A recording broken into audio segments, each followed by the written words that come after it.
Welcome everybody to another edition of WCW 2005 here in TEW 2020 as it's time for another week on the road to Superbrawl 2005. But first, again, we still have the year-end awards that I'm going to do probably until Superbrawl, and then after that go over the actual results. So, after Superbrawl will be your last chance. Basically in the time period between when I post Superbrawl and like the next video is when I'll be like closing down the results. So you got until then to do it. Regardless, we got Wrestler of the Year. Question for that. Yeah, we got Wrestler of the Year, Tag Team of the Year, Women's Wrestler of the Year, Match of the Year, Moment of the Year, Face Character of the Year, Heel Character of the Year, Feud of the Year, and your favorite wrestlers and favorite staples. And again, you don't have to have watched all the year. Like obviously if you just watched one video, maybe not. But if you watched a decent amount and you know who you like and what stuff you've liked and what stuff you haven't liked, then so be it. Fill out the form, do what you want, and I'll go over the results in a little bit. After Superbrawl. But that's it. So let's get rolling with the actual show. As we're live from the beautiful Honda Arena in Anaheim, California for this edition of Monday Nitro. And we start out with the announcers basically put over that tonight, after Kanyon and Eddy Guerrero have agreed to a match at Superbrawl, they'll both be facing suitable competition tonight on Nitro, where Eddy Guerrero will be facing Chavo Guerrero Jr., while Kanyon will be facing Morningstar in the main event. And the show starts out with Kanyon coming out to a big babyface pop, as honestly he's probably like our number 2 babyface, maybe number 3 babyface on the show. And regardless, he comes out and he says, there's an old saying that says, what doesn't kill me makes me stronger. And a couple weeks ago, you tried to take me out, Eddy. You pile drive me and tried to break my bleeping neck. But I'm too dumb to take it, to walk away, and I'm still here. So yes, you took me out long enough that you had to battle El Hidro del Santo in Mexico. But I'm here, I'm back in Superbrawl. I'm going to kick your ass. Because the reality is, Eddy, I'm not going to denigrate you. We're both 2 of the best wrestlers in the world. We were both world champions. We faced off in a great main event before it, way back at Starrcade. But at Superbrawl, I'm going to prove to you that one of us is going up and one of us is stuck where they are. And he comes out to a big heel pop and he says, Kanyon, here's the difference between me and you. I did this without any help.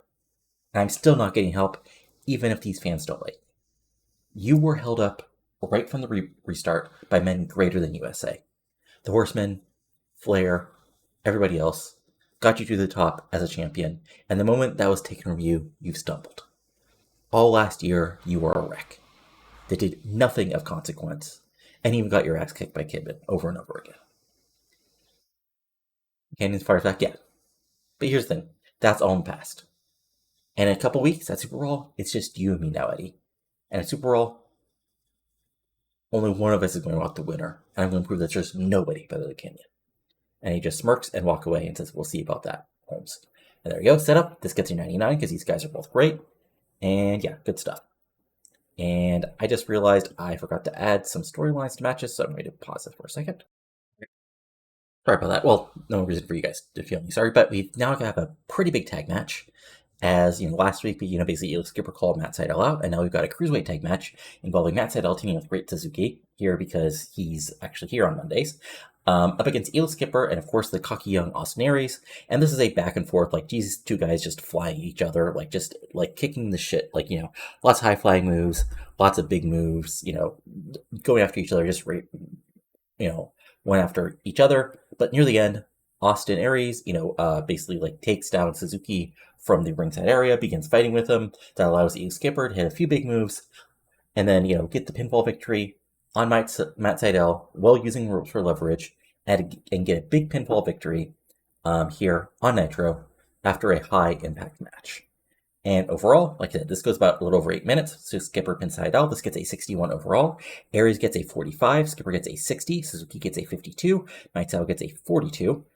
Sydal and Suzuki have great chemistry, which is interesting. Not much I can really do with that, because again, Suzuki's only here on Mondays. On Sundays, he has his Empro stuff, which honestly, I'm only going to keep him around just because, he's a decent, he can be a great, international talent, but unfortunately, I can't do much more with him. But regardless, post-match, of course, the heels go for a bit of a beatdown, but out of nowhere, Takamichi comes down to make the save and chase after the heels and help out the baby faces.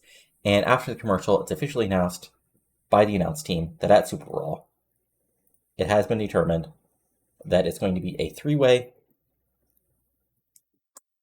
match for the title, where Taka Michinoku will defend against Matt Sydal and Elix Skipper, with the Cruiserweight title on the line. There we go. This gets a 47. And then I believe we cut backstage. Or yeah, we have basically Brother Ray at a football field. Where he says, the interesting thing is, I tried to be on the football team back in high school, but it seems in the long term you don't last long on a football team when you get into fights with your teammates, where you're ready to tackle people outside the lines, and where you just want a little violence. Because me, I've never been good with rules. The reason why I'm here is, I talked to Bischoff and the match is on. Monty Brown, you wanted some competition? Here I am. And the thing is, a lot of people ask me why the hell I'm challenging guys like Goldberg and Monty Brown, guys at the very top of this business, when I just kind of showed up and was involved in my own stuff for a while. And here's the reality. I'm more than a legendary tag team. I'm more than blend tables, even though I'll be happy to pull them out and make anybody bleed. This is my time to prove myself as a main event wrestler, and as a man, prove that I can do what I need to do what I think is my destiny in this business. And then he grabs a football helmet, says, Monty Brown, I'm not going to take that usual tag saying you faced nobody. You faced a lot of great talent, but you never faced anybody willing to get dirty with you. And Superbrawl, you're going to be faced somebody who set people on fire, who sent people up through tables, who had the Barbed Wire Extreme censored.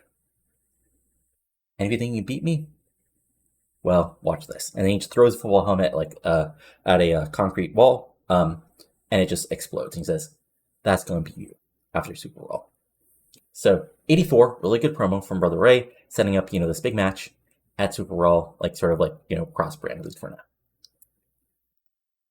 And then we go backstage where Kanyon and Chavo are basically Kanyon's look, I understand you've got your own issues with Eddy, and I'm happy you're fighting him, but, I want to know, I'll be out there for you if needed be. And I was like, I appreciate it, but I need to do this fight alone.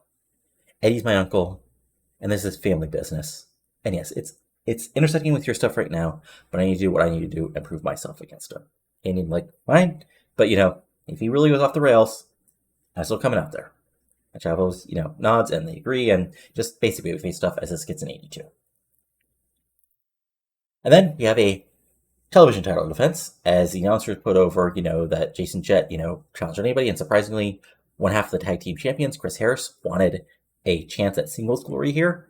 It hasn't about that good team, but, back, so pretty standard back and forth match.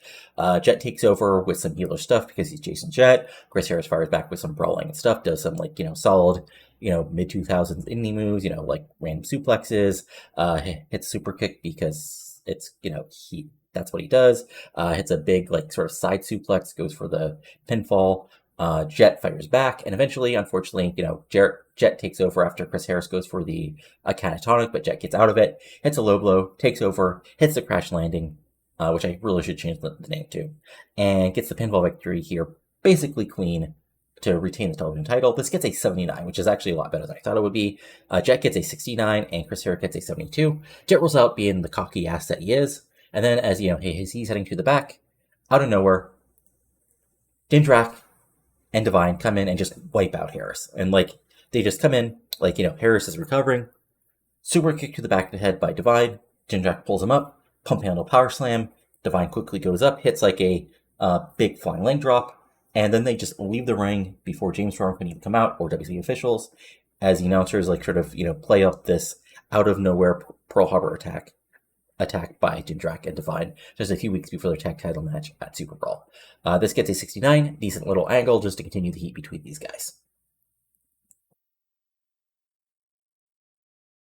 And then we go backstage as Eddy enters the Graveyard of Souls, which is, of course, let me see his Morningstar home here as on Nitro. And he's he's still Eddy, so he says, Holmes, are you with me? And Morningstar sees her there, he says, the message has goals, and tonight our goals interact for the moment. And he just looks around and sort of chuckles and says, look, my grandma told me not freaky SOBs like you It's your job tonight not to worry about your little war of darkness or whatever, okay? Worry about who's in charge of hell or whatever your BS is. You need to worry about Kanyon and take him out, because we're aligned tonight. Where Alpha values means if I scratch your back, if you scratch my back tonight, I'll scratch yours in the future.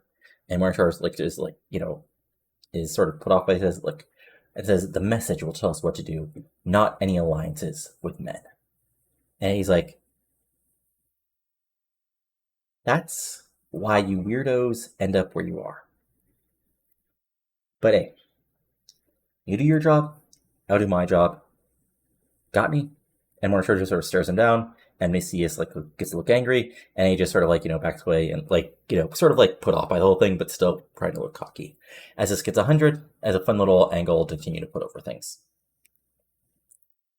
And then before the match, we've got I believe Shannon Moore and Latch LaRue in the ring, I think, and some interesting Japanese rock music hits. Out comes Stacy Keibler, dressed like Stacy Keibler, which gets a mixed pop because she did turn heel, and she says, "It's time for me to introduce the men who I should have been managing all along in this business. The future of tag team wrestling, and two of the greatest wrestlers in the world. They are Benenkyo." And Yang has up to heel response as this gets a 73. And I should probably learn how to say that word. Yeah, there we go. And then we have the actual match where Ninkyo destroy Moore and LaRue in 4 minutes, where Yang pinned LaRue with Michiyaku drive for 2. So this is just a complete squash. Moore and LaRue get a little bit off straight from the start, but if they're just tearing apart, and these things end, or Kaz just hits a big savate kick. Yang goes up top. I'll actually change their finisher. But Yang goes up top, hits a sort of moonsault, and then 1, 2, 3, just a complete squash here to make Ninkyo look strong. As Yang gets a 47, Kaz gets an 81, Flash gets a 36, Moore gets a 34, and I totally forgot to turn Stacy heel. Okay, I'll do that off screen. Oh well, not the end of the world. But still, 54, solid stuff. As Kaz, again, 81, I really should have been using him more, basically through this entirety of this series, but, shit happens, what can you do? And then post-match, they basically celebrate to a hero response. The announcers put over, this is this already looks like a well-oiled team, and will be a dangerous force in the tag team division, as Heart Lake C already found out, as this gets a 64.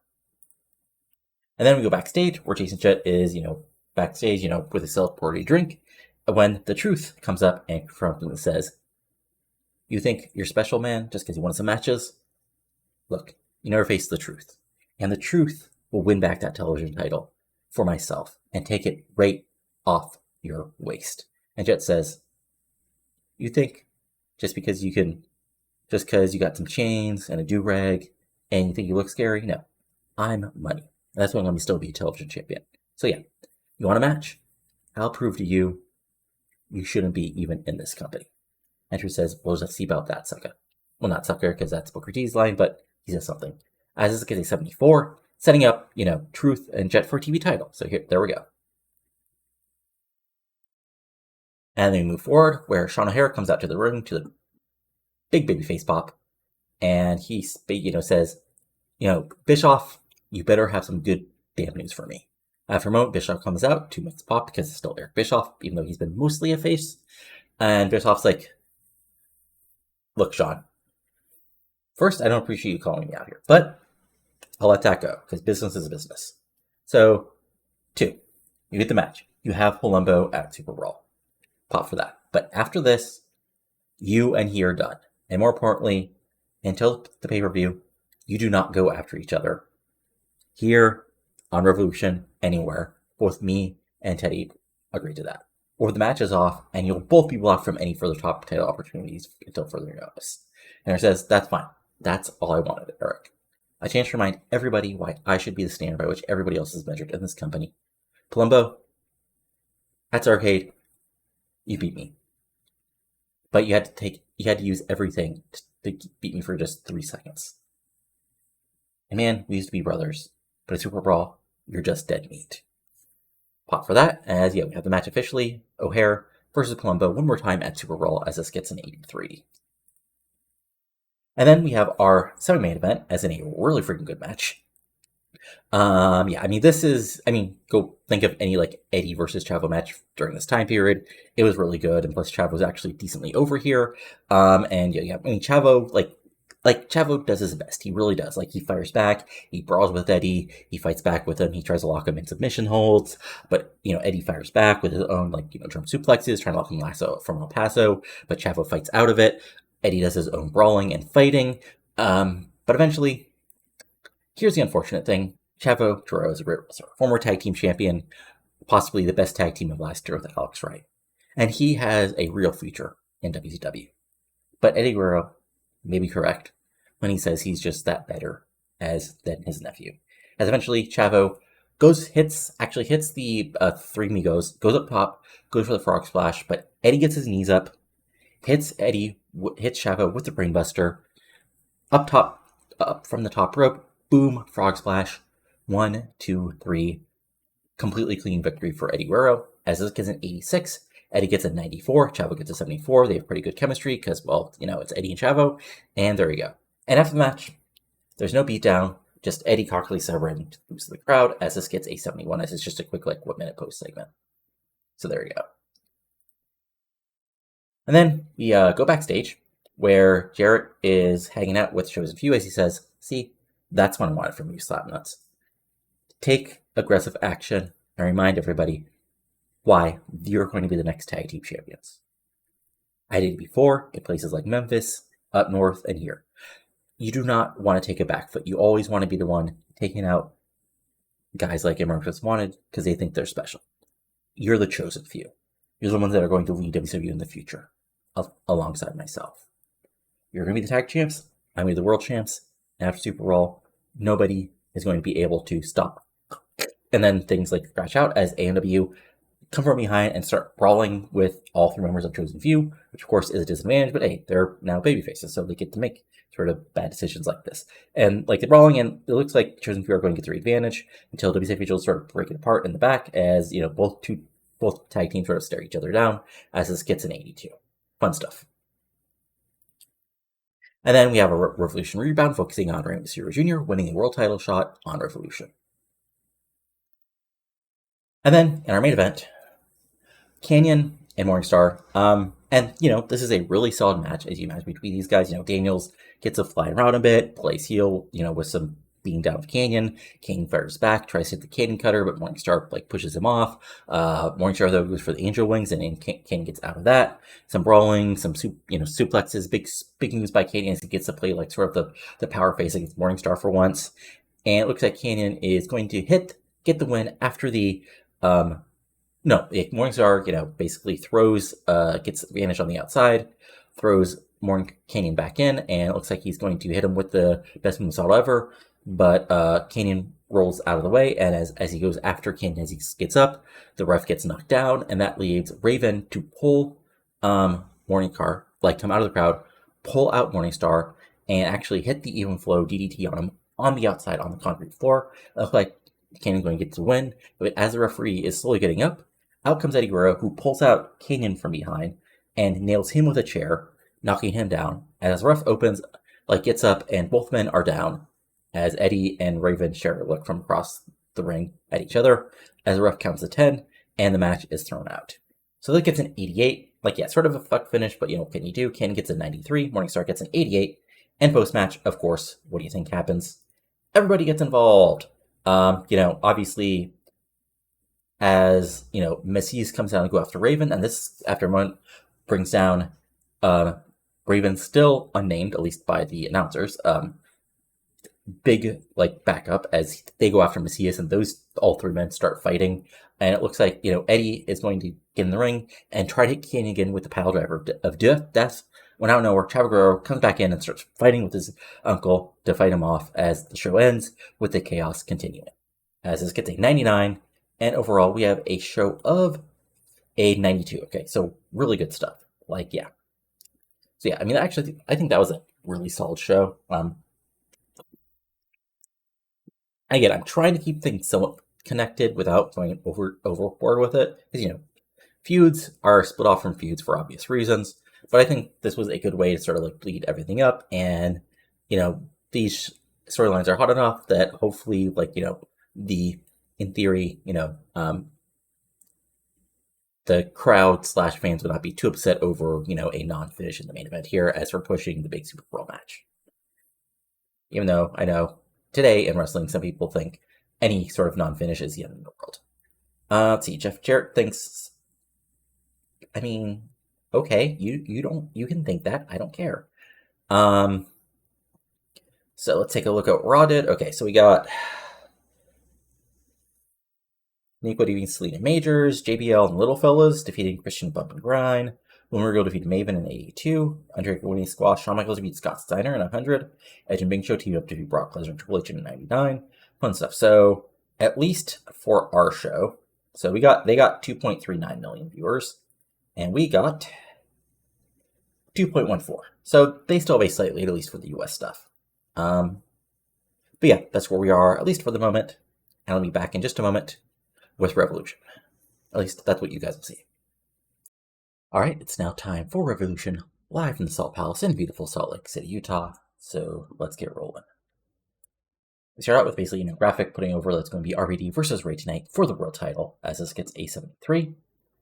And the show actually somewhat shockingly starts out with Roman Empire of all people as the WCW United States Champion and says, "Welcome to a new conquest of the Roman Empire. For too long, I've not been here at Revolution because I've had other business to take care of as the Emperor. But tonight, I have my loyal subjects, Swinger Pomponius and Romilo Vernius, ready to take on Alex, you and any partner you can have, to take these two followers of mine, and they can show you exactly what benefits there are to be part of the Empire. And then after that, we can be done with this business of a match, and we can be allies, and we can be stronger together." Alex Wright comes out with Tori Wilson, and Alex just simply goes, You deluded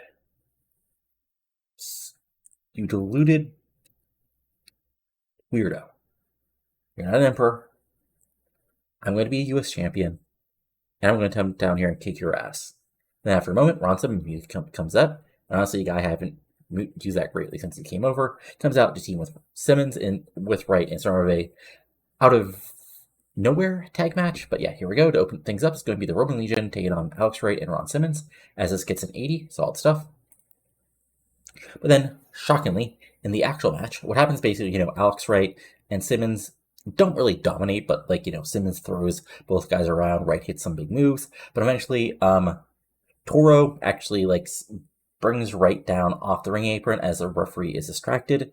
Wright and Toro start fighting, and then that distracts Simmons. Unfortunately, he's a big guy and a former world champion, but he can't beat men 2-on-1. So Swinger hits Simmons with his swing thing, which I think is just a swinging DDT, to get the pinfall victory and a big win for Roman Legion with a lot of help from their leaders on Toro tonight here on Revolution. As this gets a 64, Simmons gets a 64, Wright gets a 77, Swinger gets a 50, Roman gets a 44. As you can probably guess, Simmons was not happy about taking this loss, but I protected him, so there we go. And post-match, the heels celebrate as Toro sneaks away after, Tori, basically stops Wright from fighting and, speaks to him, just calming him down, basically telling him this is not the place, as he holds up his U.S. title as announcers put over this big U.S. title match for Superbrawl, as this gets a 55, because he's just a quick 2-minute segment. And then we have a big women's tag match, as we have a match between Lila Vafaz, the former Lacey, and Roni Joma, two youngsters here in the women's division taking on European Disunion.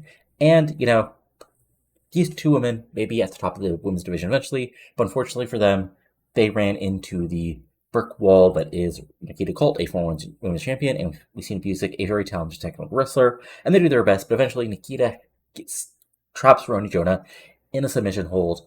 And with nowhere to go, the heels get the clean win here at Revolution.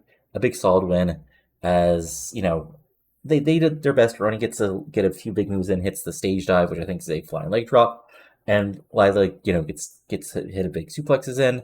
But in the end, European Union get the clean win here, As this gets a 67, Lila gets a 58, Ronnie Jonah gets a 55, WCW Music gets a 63, and Nicole gets a 75. And this is going to be slightly a better match than you would think, because this is from the Southwest, where, you know, these women are actually a little more over, because this is where my women's stuff fed is, at least officially.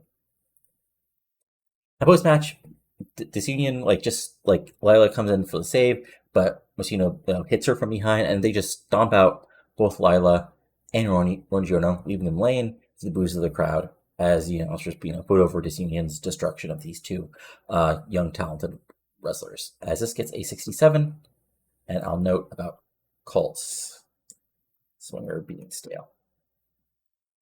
And then post-match, then we go backstage where Keenan Sharp wants another chance at Ken Anderson. He says, "The path that is in front of me will not move forward until I prove to that self-important Wisconsin that he needs to follow me on the path." And Teddy's like, "Playa, I don't care about your path.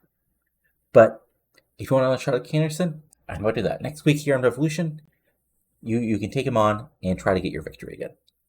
And Keenan is like, "I would prefer Superbrawl, but I'll take the opportunity to destroy Anderson and set myself back on the correct path."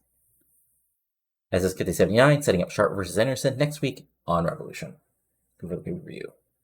79 really solid. Sharp's a guy who's really good on the mic still and being built up slowly. And then we have sort of a match just to give Booker T a win, as he's sort of been stuck without much of a storyline at the moment, which is going to be, basically dealt with here in a moment, as Booker gets the pinfall with the Harlem Hangover. Well, it's a bookend, not Harlem Hangover, and this is just a complete squash. Unfortunately, Sammons just sort of here as a jobber to the stars for the moment, as this gets a 52, Sammon gets a 33, Booker T gets a 68. And they don't click, which I already knew, but I just had to, he was the available guy in reality. And then, Booker takes Mike with Sharma by his side and says, "Sika's got to know what I'm going to do here in the future. See, I'm a five-time. No, he's a six-time world champion now. God damn it, I missed that. He's a six-time world champion, and I am not going to be left behind. So, AJ, Styles, Rey Mysterio Jr., you think you're at the top now? Hell, the Triumvirate, you think you're at the top now. But I'm still here. And tonight will begin a new era for Mike Queen and I. Can you dig that?" So this gets an 82 as just a, restructuring of Booker T trying to get back to the top. And then we have an interesting angle, as basically, we have the baby faces all getting along, RVD, Ray Jr., Paul and AJ Styles all commiserating when the Triumvirate basically walk in the backstage area, and Kidman says, "Well, isn't this cute?" And RVD sort of says offhand, "Oh, look, you got assholes here too, I guess." And, Kidman just sort of looks over RVD and is like, "Hey, let me remind you, I've got my call shot anytime I want.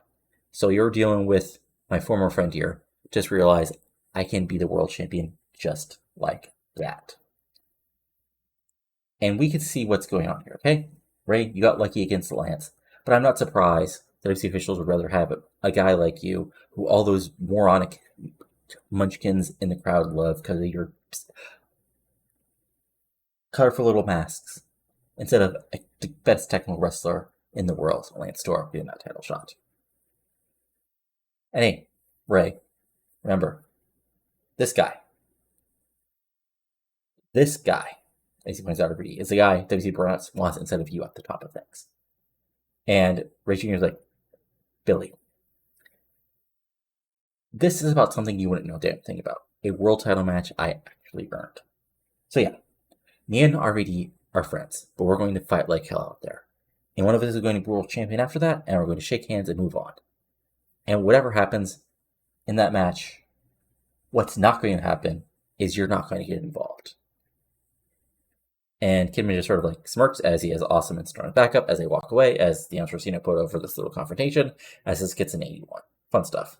Again, some of these guys aren't the best mic workers on the thing, as all announcers also put over it's Kidman versus London, as it started on between those two as well. And then we go backstage where Amy Wilbur is with Cash, as she says, you bothered me as I was getting here that you wanted time to talk here. So what is it you want, Cash? And Cash is like, "There's been a lot of talk about legacy from people I used to know. and for people who I used to run beside. And I want to think something else. This is my legacy here in On Revolution, where I am going to prove myself that I don't need anybody, and that I am money. I am cold as cash when it comes to being successful. I'm going to be cold as cash to anybody who gets into my way success here in WCW, no matter who they are. And you might just see in the future what I mean by that. And Amy looks confused as Cash walks away, and it's just like a little promo to get Cash on TV time and sort of like, reset his character a little bit.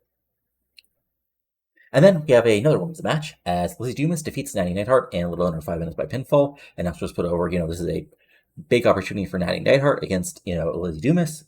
But unfortunately, Lizzie Dumas is Lizzie Dumas, and she may be a heel, and she may have captivation backup, but she doesn't need that tonight, as she just gets the big win. Natty does her best, but Lizzie hits the big twist of fate, hits the moonsault, 1, 2, 3, and completely clean victory for the heels here, as this gets a 59, Lizzie gets a 70, Natty gets a 46. Short match and no storyline, so there we go. Or no, there is a storyline, right? Yeah, okay, yeah. And post-match, Lizzie just celebrates with the boos of the crowd, which gets a 65.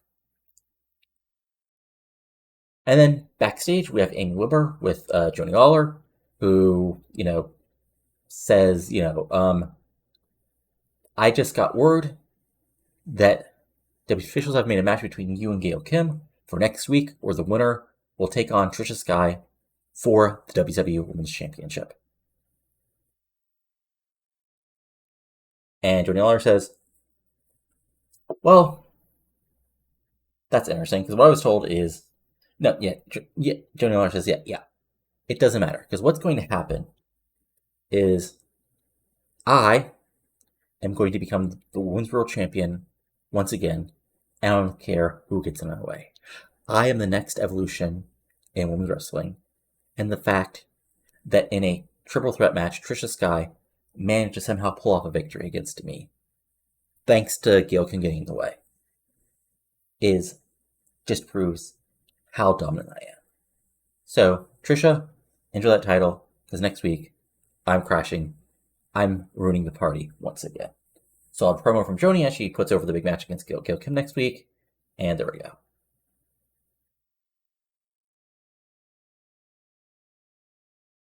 And then we have Monty Brown, who's outside, who basically is out on what just looks like a grimy street, but then we see in the background a signage that says 2300 Arena. And Monty says, one of the places I least liked to play when I was in the NFL was Philadelphia, because the fans were morons. And here's the thing. Throughout the strategies were, fans were tough on us, but they at least, yelled at us things that made sense. Those mutants in the crowd, I didn't know what the hell they were on about, but they still walked out sad, drunk, and they had to go back home to their little hovels in Philadelphia, while I went home back to a big house. And that's what this city is all about. This barbed wire city that you guys like you, Brother Ray, claim to love and hold in such high esteem. You see, here's the difference. After a show at this crap heap, at this bingo hall, you went home with some streetwalker who God knows what she was on about. Well, I went home with cheerleaders, because I am that talented. And Ray, at Superbrawl, you're just in your way of proving that I am going to be a future world champion, and there's nothing anybody can do about it, as I continue to prove I am the most dominant wrestler in professional wrestling. So there we go. 85, really good promo for Monty, of course, making fun of ECW, as you'd expect, and there we go. And then we have a match set up next week, as is Jamie Knoble versus Dean Malenko, and this, honestly, is kind of a squash. Dean Malenko gets a little bit of offense in, but Knoble, reverses the holds.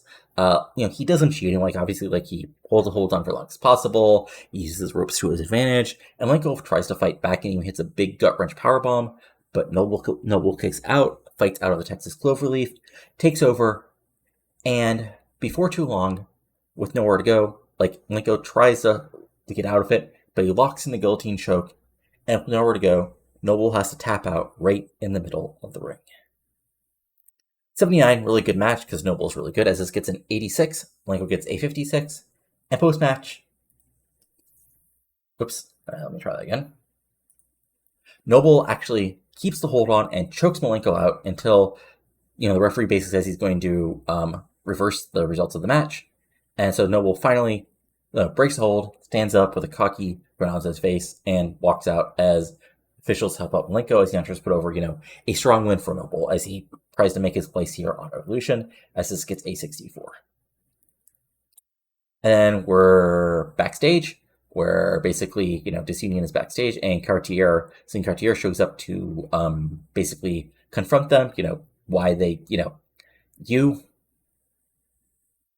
you had them beat. Why did you, continue to attack them after you got the victory? And Hita fires back. Because, and it's hilarious. So funny, you're trying to play the White Knight, like, once again, Cartier. Because they need to be reminded of their place. They're reminded that those for our alliance are below us in this company and in wrestling. And Celine, if you get in our way again, we'll remind you where you belong as well. And there's a bit of stare down before European Disney walk away, and there you go. This gets a 68. And then we go backstage, where we have basically a video where Chuck Palumbo is at the we see some fading WCW signs, and he says, "This is where it all started. This is where I walked in here years ago to prove myself, to show everybody that I was going to be a champion. And we went through hell here.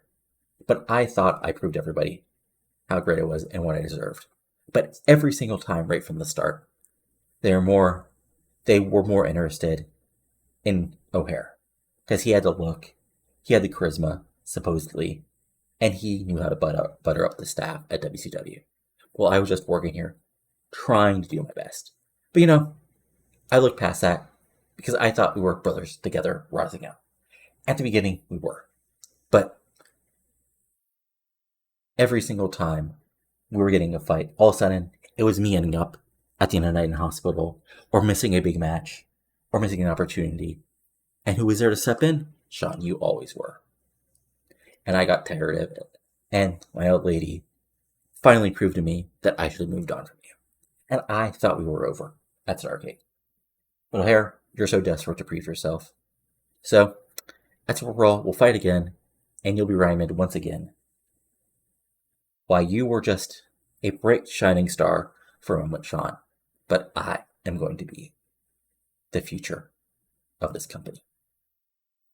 85, again, good heel promo, putting over, long time history between them, and setting up, the match at Superbrawl, as this gets an 85. And then we have a Nitro recap focusing on Kanyon Eddy Guerrero. And then we have a fun little segment as we have the Slim Jim tail of the tape with Randy Savage going over Rey Mysterio Jr.'s, and RVD's, basically their basic stats, saying, Ray, they're both high flyers, but RVD's more willing to go to the extreme. But Ray Jr., has that lucha background, and finally says he thinks, and says, can their friendship last the test of a world title match? And he makes a joke, I can tell you, sometimes things can go a little off the rails once a world title is involved. Can he? But he says, snap to Slim Jim and enjoy this world title match. As that gets a 71, and then it's time for the world title match between Rey Mysterio Jr. and RVD. And okay, let's see here. What hurt this match? Low experience, poor announcing, odd heel face. Oh, Ray Jr.'s. Okay, so sort of what they got a 91, so I'm guessing the face hurt it for a couple points, then announcing also hurt it. So, still a really good match. I imagine, these guys, I'm sure they had a great match in this time period at some point, but they just go, after each other. They're friends, so it's all clean, but it's, lots of dives, Hurricane Ranas, Rolling Thunders, back and forth. Rey Mysterio Jr. doing a little brawling. Ray Jr. trying to lock in some lucha submissions, dive to the outsides. Rey Jr. flying off the apron onto RVD with a Hurricanrana. RVD fighting back with a big suplex onto the guardrails. RVD fighting back, but unfortunately for Rey Mysterio Jr., he goes for the springboard Hurricanrana late. RVD turns that into a powerbomb from the top rope. He hits Rolling Thunder, goes up top, 5-star frog splash. 1, 2, 3, and your winner, and still the WCW World Heavyweight Champion, Rob Van Dam, as this gets an 84. Both Rey and RVD gets a 91, and like I said, the announcing and a little bit of unfaced face hurt it, but still gets an 84, which is a really good main event. But then, RVD is celebrating, Rey gets up, and he turns around, and looks like there's not really any tension as they just immediately, shake hands and hug. Rey helps RVD up, and then out of nowhere,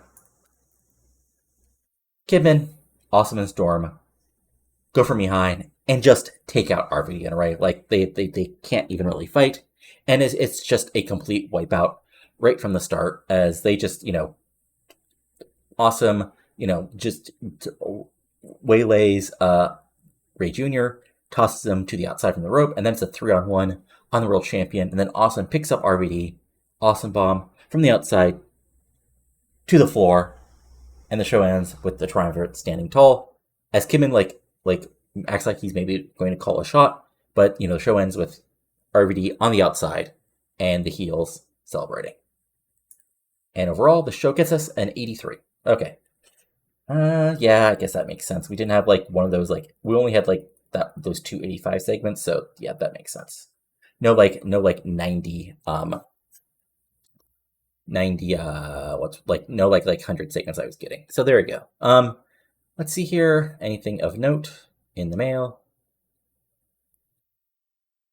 And then we'll go over the other stuff that you guys want to see. Or you don't want to see, but I'm going to show you anyway.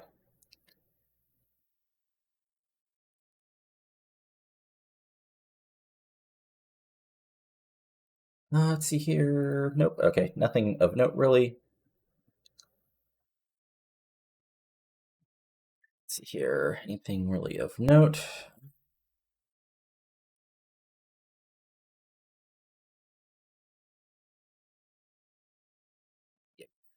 All right. So again, to go over what WWE's been up to for SmackDown, they had Amber James defeat Cherry Slice, Ivory defeat Shaniqua, JBL and Sudden Impact defeat Val Venus and Renaissance Reborn, Bloomer go defeat Mayhem in 84, Shawn Michaels win a squash, and then Brock Lesnar and Chris Jericho team to face Edge and The Undertaker.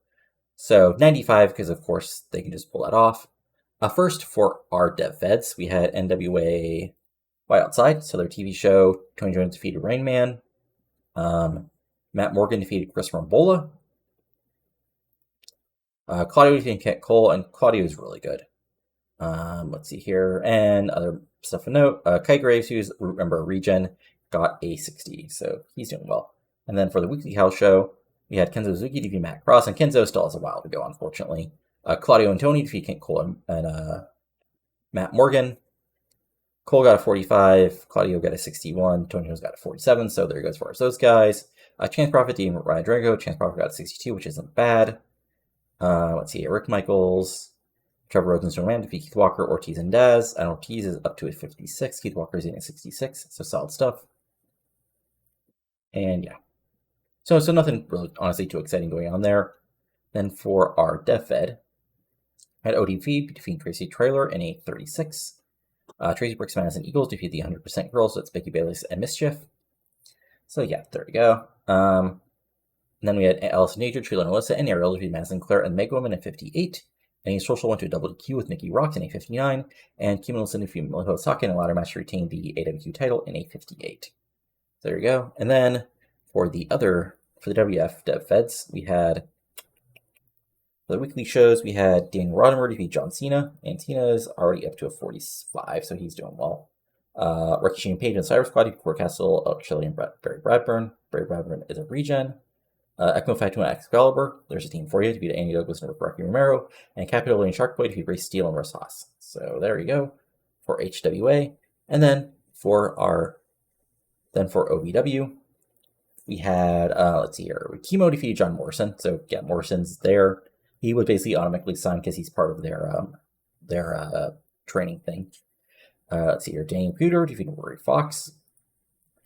Mitch Page and Mafia defeated Steve Bradley and Isaiah. Joey Matthews defeated Danny Doring in a 58. Spanking Homicide defeated Picker Rock Conway in a 68. And Justice defeated Joey Ryan. So there you go for that. Again, not a whole lot of stuff going on there. And then in the other match, Abilene Chambers defeated Regen defeated AJ Sparks. Mafia defeated Chemo, which was sure a stiff match. And yeah, Joey Matthews and Homicide defeated Danny Doring and Joey Ryan. And Justice defeated Ron Conway. So nothing too exciting. And let's see, I think that was it as far as shows, yeah. And then if we look at our storyline so far, we've got Against the Darkness at an 89, Choosing Violence at a 61, the World Title feud at an 89 as well, Cruiser Stuff at a 54, Kaz and Yang's feud at a 60, the Tag feud at a 79, Old Eddie and Kanyon at 93, the Women's feud at a 53, the other Women's feud at a 63, Wright and Toro at a 64, the Women's Title feud at an 86, Anderson Sharp at a 74, Kim in London at an 84, and the AJ, basically the Revolution feud at a 79. We've got Palumbo O'Hara at an 84, Brother Ray and Monty Brown at a 79, and the television title feud at an 87. So interesting stuff. But yeah, that's it for now. You know, we got one more week of build-up, then it will be Superbrawl, but that's about it. So if you enjoy this, go ahead and give a like, comment below what you're liking and not liking, and of course, subscribe to the channel for TEW 2020 content like this and my New Japan 2004 series, which is heading for the G1 Climax. That's it for now, so talk to you later, and adios. Have a good one.